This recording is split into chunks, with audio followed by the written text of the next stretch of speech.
সঙ্গে লাইভে যুক্ত হয়েছেন সবাইকে সিলেট নিউজ 24 পক্ষ থেকে আমি এম ইজাজুল হক ইজাজ জানাচ্ছি সালাম ও শুভেচ্ছা। আজকে আমাদের সঙ্গে লাইভে যুক্ত হয়েছেন সাতক পৌরসভার 4-5 ও 6 নং ওয়ার্ডের সংরক্ষিত মহিলা কাউন্সিলর তাসলিমা জান্নাত কাকলি। আপা, আপনার কাছে আমরা এটা জানতে চাইব যে সাতক পৌরসভার আসন্ন পৌর নির্বাচনে আপনি কি আগামীতে নির্বাচন করবেন, এই ব্যাপারে তুই প্রস্তুতি আমাদেরকে জানান। জি, বিসমিল্লাহির রহমানির রহিম। আসসালামু আলাইকুম। আসলে আমি 5 বছর নির্বাচনে ছিলাম। আবারও আমার আশা আছে, আমার জনগণ যদি আমাকে চায় তাহলে আমি নির্বাচনে আসব। নির্বাচনের প্রস্তুতি মোটামুটি আমার চলছে মাঠে। আমার জনগণ, আমার 4-5-6 নং ওয়ার্ডের যারা দর্শক শ্রোতা আছেন, আমার ওয়ার্ডবাসী, সবাইকে আমি আন্তরিক অভিনন্দন ও শুভেচ্ছা জানাচ্ছি। আর সাথে আপনাদেরকেও ধন্যবাদ জানাচ্ছি যে আমাদেরকে এত সুন্দর একটা সুযোগ করে দেওয়ার জন্য, যাতে আমি আমার ওয়ার্ডবাসীর কাছে আমার বিনীত নিবেদন প্রার্থনা পাঠাতে পারছি যে আমাকে ওনাদের ভোট দিয়ে জয়যুক্ত করার জন্য। ধন্যবাদ আপনাকে। আমরা আপনার কাছে আবার আসছি।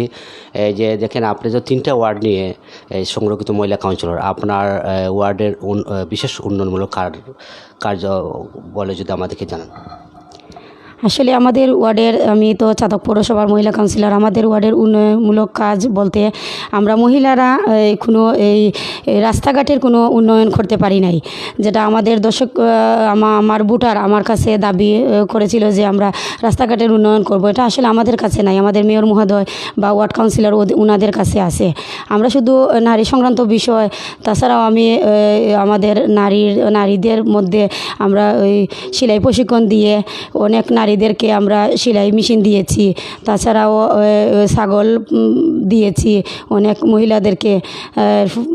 তাছাড়াও আমরা দিয়েছি ওই কম্পিউটার প্রশিক্ষণ দিয়েছি, যাতে এলাকার ছেলে পেলে যারাই আছে ওনারা সবাই একটা ভালো জায়গায় চাকরি করতে পারে। আমাদের পৌরসভা থেকে ওনাদেরকে একটা সার্টিফিকেট সহ মানে এই কম্পিউটার প্রশিক্ষণ দিয়েছি।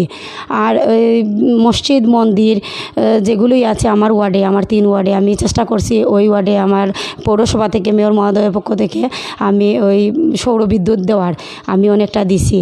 আর তাছাড়াও আমার 4 নং ওয়ার্ডে 2টা বস্তি, ইজিপ্ট 3 থেকে আমরা 2টা বস্তির কাজ শুরু করছি। আশা করি নির্বাচনের আগে আমার ওই কাজগুলো শেষ হয়ে যাবে ইনশাল্লাহ। ধন্যবাদ আপনাকে।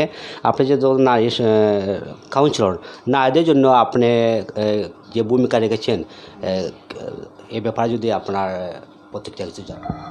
নারীদের মধ্যে ভূমিকা বলতে আমরা তো অলরেডি যাদেরকে সেলাই মেশিন দিয়েছি তারা কাজ কাম করতেছে, ভালো ইনকাম করতেছে। আমাদেরকে বলতেছে যে আপা আমরা তো এখন মোটামুটি স্বাবলম্বী হইতেছে, আরও চেষ্টা আছে আরও অনেক কিছু করার। তাছাড়াও আমাদের পৌরসভা আসলে যেগুলো হয়, আমি আমার ব্যক্তিগত তরফ থেকেও করোনাকালীন সময়ে ত্রাণ সামগ্রী আমার পারিবারিক সবার সহযোগিতা নিয়ে আমি ত্রাণ সামগ্রী দিয়েছি। তাছাড়াও আবার ওই যে 4 বার বন্যা ছিল, বন্যাতেও আমি সবার পাশে গিয়ে দাঁড়িয়েছি আমার সামর্থ্য অনুযায়ী যতটুকু করতে পারি। আমার 3 ওয়ার্ডে যত এই স্বেচ্ছাসেবক কর্মী আছেন, আমি ওনাদেরকে আমার ব্যক্তিগত তরফ থেকে পিপি যখন কেউ দেয় নাই, আমিও ফার্স্টে পিপি মানে ওদেরকে প্রদান করেছি। তাছাড়াও আমি আরও চেষ্টা করেছি যে যারা করোনা রোগী ছিল, আমার মমতার পরশ নিয়ে আমি ওদের পাশে দাঁড়ানোর আমি দাঁড়িয়েছি। এখন সব কিছুই হলো, আমি আসলে কতটুকু করতে পারছি না পারছি ওইটা হলো ভোটের পর আমার জনগণ আমাকে কী দেবে। আমি এখন বলতে পারবো না যে আমি জনগণের জন্য কী করেছি। আমি তো আসলে সবাইকে খুশি করতে পারবো না, যেহেতু মহিলা কাউন্সিলর। তাছাড়া আমাদের বরাদ্দ আমাদের আলাদাভাবে কিছু নাই। চেষ্টা করছি মহিলাদেরকে যতটুকু সুযোগ সুবিধা দিতে পারি আমি আমার ব্যক্তিগত তরফ থেকেও দিছি, পৌরসভার তরফ থেকেও দিছি। বয়স্ক ভাতা, বিধবা ভাতা, প্রতিবন্ধী ভাতা, টিটিন মাদার, যাই আমি আমার সামর্থ্য অনুযায়ী সরকারি বেসরকারি সব দিয়ে আমি আমার জনগণের পাশে সবসময় থাকার চেষ্টা করছি। আবারও আমি চাইতেছি যে আমার জনগণের পাশে যাতে আমি থাকতে পারি। ওনারা আমাকে কতটুকু গ্রহণ করে নেবেন এটা তো ওনাদের মানে নির্বাচনের পরেই আমি বুঝতে পারবো, এর আগে বুঝতে পারবো না। ধন্যবাদ। আমরা জানলাম যে আপনি বিশেষ করে 3টে ওয়ার্ডের জন্য মহিলাদের স্বাবলম্বী করার জন্য, তাদের যে আত্মনির্ভরশীল করে তোলার জন্য আপনি সেলাই প্রশিক্ষণ সহ মহিলাদের কম্পিউটার প্রশিক্ষণ, পাশাপাশি মানে আবার আপনার ব্যক্তিগত উদ্যোগ থেকেও মানে এই যে ওয়ার্ডের অসহায় দুস্থ মহিলা প্লাস সবাইকে আপনি সহযোগিতা করেছেন। আপনি যদি আগামী দিনে নির্বাচিত হন তাহলে এই যে ওয়ার্ডবাসীর জন্য কি কোনো উদ্যোগ আপনার আছে? আসলে আমি নির্বাচনে এবার প্রথমে আসছিলাম আমি, আবারও আমি যদি আমার জনগণে চায় বা আমারও ইচ্ছে আমি জনগণের সেবা করব, আসতে চাই। আমি কতটুকু করতে পারছি না পারছি এটা তো আসলে আমি ডিক্লেয়ার দিতে পারবো না, আগেই বলেছি। এখনও বলতে চাচ্ছি আমি আবার আসতে চাই, যদি আমার জনগণ আমাকে গ্রহণ করে নেয়। আমি চেষ্টা করব যতটুকু আমার সামর্থ্য অনুযায়ী ওনাদের পাশে দাঁড়ানোর। আর কি করব না করব ওইটা তো সময় সুযোগ বলে দেবে। আসলে আমি আগে বলতে চাই না যে আমি ওইটা করব সেটা করব। অনেক সময় মানে অনেক জিনিস আছে আমার বলার মধ্যে পড়ে না, কিন্তু আমি করতে হয়। অনেক জিনিস আছে যে আমি করেও এটা করতে পারবো না, বলেও করতে পারবো না, কিন্তু আমি চাই যে সব সময় আমি আমার জনগণের পাশে থাকবো। যতটুকু আমার সামর্থ্য আছে আমি সামর্থ্য অনুযায়ী ওনাদের পাশে থাকবো, আর আমি ওনাদের সেবা করে যাব, এটাই আমার লক্ষ্য। আর মানে কিছু না। সবাই যাতে আমার জন্য দোয়া করে। সবাইকে ধন্যবাদ জানিয়ে আমি আমার এই সংক্ষিপ্ত বক্তব্য এখানেই শেষ করছি। আমার জন্য সবাই দোয়া করবেন, যেহেতু সামনে নির্বাচন, আমি সবার কাছে দোয়া চাইছি।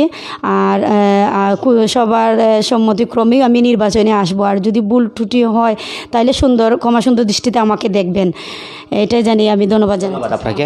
এই যে কাকুলি আপা আপনি সুন্দর কথাগুলো বলেছেন যে সবাই যে জনগণকে পাশে নিয়ে আপনি কাজ করবেন।